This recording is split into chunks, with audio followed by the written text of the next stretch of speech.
Welcome to Rauta and Underground Trio episode, and here we have once again 3 different albums of 3 different styles, 2 from Finland, 1 from Germany, and this time we have one that is hardcore punk with a metallic twist, 1 death metal one, and 1 black metal act. So first we'll go in alphabetical order as always, give a quick glimpse of what's going on, and then worst to best according to my own opinion. Obviously, feel free to disagree, that's part of the charm here.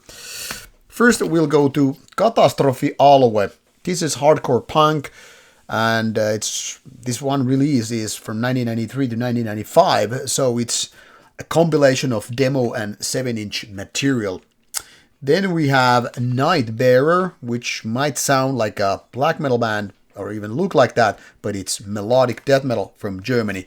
And then finally, we have Moon Oracle, which is kind of a doomy take on black metal from Finland. Then, from worst to best according to my own opinion, as always, feel free to disagree.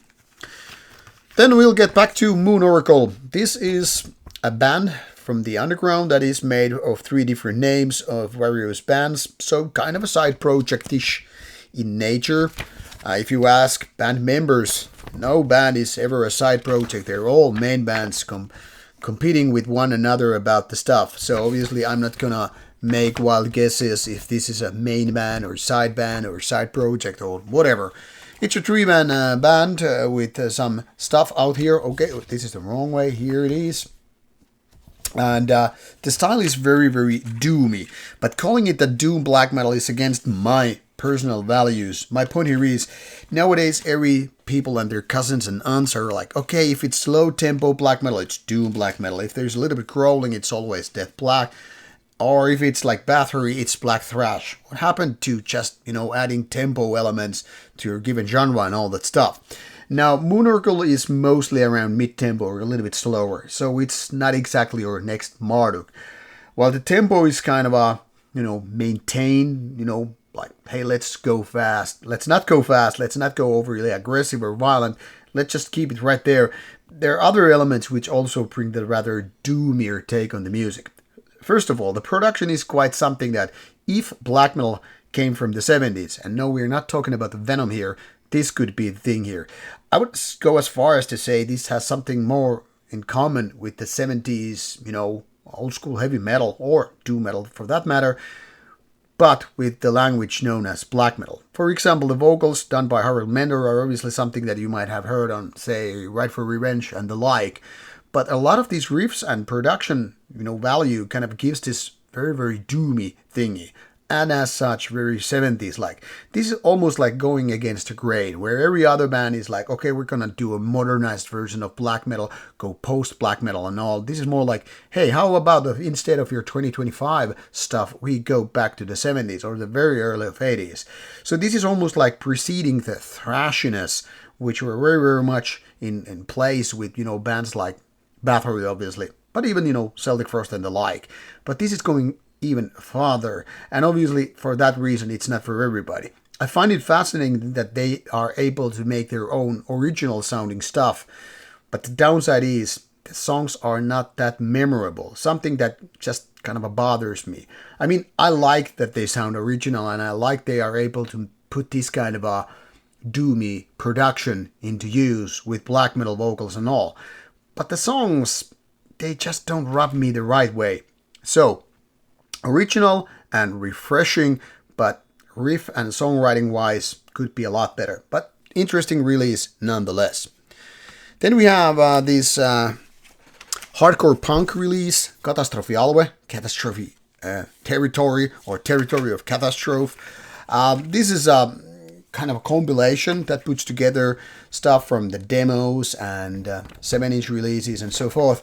And as you can see, there are some 32 tracks, and the album length is about as much. So on average, it's like 1-minute songs. Comes with some old, photos and pieces of newspaper articles, which is kind of like the old school way to do compilation. It's very refreshing and cool for those who like, collecting items. Musically, this is very, very angry, very kind of against, you know, the society, establishment, and also much like hardcore punk. I mean, it's kind of supposed to be. Towards the end of the album or compilation, it gets even more metallic. So it's kind of like crushed punk in that stuff. Well, not exactly thrashy or anything like that. There is this kind of a momentum which is kind of going towards some kind of a grindcore-ish stuff without being grind exactly. Very raw and unpolished, as you can pretty much figure out, coming from the early 90s to mid 90s with the production and you know, songwriting and all. But, you know, in its own given genre, pretty cool. So if you like something unheard of, now this kind of compilation is where you can start. Then, in my opinion, the best of the pile, because of my musical taste, is this Nightbearer, Defiance, first album by this German band. Now, when I was listening to this, without knowing where the band is from or anything from the background, I was thinking this must be a Swedish band. When it comes to the production as well as the melodic riffs, I was thinking Sweden. You know, bands like Arch Enemy, Amon Amarth, and then Dismember. But this one is from Germany, and I guess this explains why the riffs are not that catchy. But there is this strong Swedish thing going on, at least mentally speaking.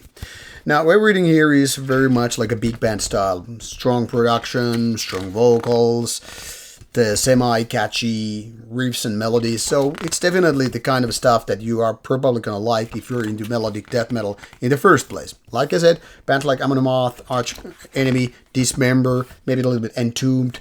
I mean, it's right there. There is no original stuff in their DNA as such. But it's nicely executed. So if these kind of bands are your kind of a thing, you know, your cup of tea, so to speak, this is definitely worth checking out. There's fundamentally nothing wrong, but the song's really, really good and, in my opinion, should also be very, very much catchy. If you don't know what I'm talking about here, just listen to especially early Amon Amarth stuff or even later Arch Enemy stuff or just any stuff by Dismember and you know what I'm talking about. Not so much like grave or vomitory, let's not go into that direction where we're talking about Swedish death metal, but the more melodic kind and yet still kind of old school style, even with Arch Enemy, maybe a little bit, you know, crowned without being thrashy, and you have it right here. So, once again, 3 different kind of bands and 3 different kind of releases here, obviously not very comparable to one another, but that being said, you check out the ones that are resonating more with you. Links are included in the description box with the exception of Katastrofialue, which don't have homepage, Bandcamp or whatnot. So you just have to, you know, use YouTube search tools for a couple of sample tracks in order to figure out how they sound and all. And of course, if you like it, you buy it.